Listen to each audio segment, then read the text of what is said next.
if I have my way, I have an 18-year-old son who's literally me, who I make all of my music with. This kid, Jalen, he's my son, and he's like one of my best friends. Well, it's like when Ice Cube's son played him.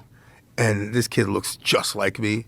And at the time I was his age, acts just like me. Perfect. To a point where it's not even normal. So I can't think of anybody better.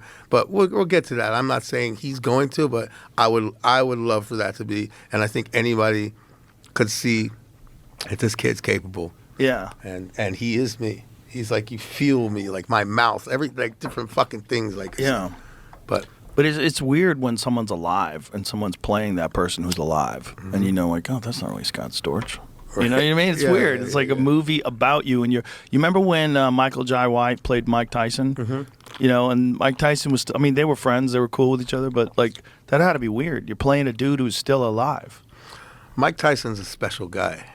He's a very special guy. He's a very good friend of mine. I'm glad he got through that fight and didn't get hurt. Yeah, that's what I was hoping he would knock Jake Paul out, just because that's the Cinderella story. I don't have anything against Jake Paul. I like Jake Paul. I think what he's doing is genius. I think what he's doing is like, I mean, he's making insane amounts of money. He's having a great fucking time. Mm-hmm. He's a legit boxer. He's absolutely a legit boxer. Yeah, you can't hate on somebody that works that hard. You cannot. I would never hate on... If you do, you're an idiot. No, I was like, you know what? This guy is fucking really driven. Him and his brother, they're like driven. Like, it's not at all... Everybody starts somewhere. Yeah. You know what I'm saying? Like, so they were YouTubers or they were on Disney Channel. Who cares? What you do with it.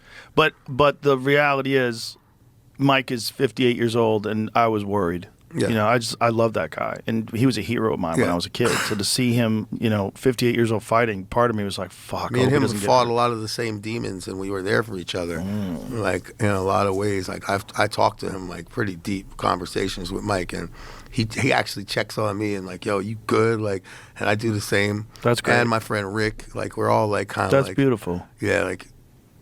That's beautiful. He's a beautiful person. He really is, man. For a guy who was the most terrifying fighter of all time, he's a really nice guy to be around. I felt like I was in the fucking movie Hangover one time, like, because I was hanging out with him in Vegas. I remember we're cruising around in my fucking Bentley Mulsanne at the time, and he's like, "Yo, let's go jam out." Like, we went to the Palms, from my hotel to the Palms, and we rented the studio there just so I could play piano. And we're jamming out, playing like old records and shit. That's awesome. But just cruising around Vegas, I was like, damn, this is like fucking Hangover. That's awesome. It's great dude, man. Vegas is a great example of a place where you have to have balance in. Yeah.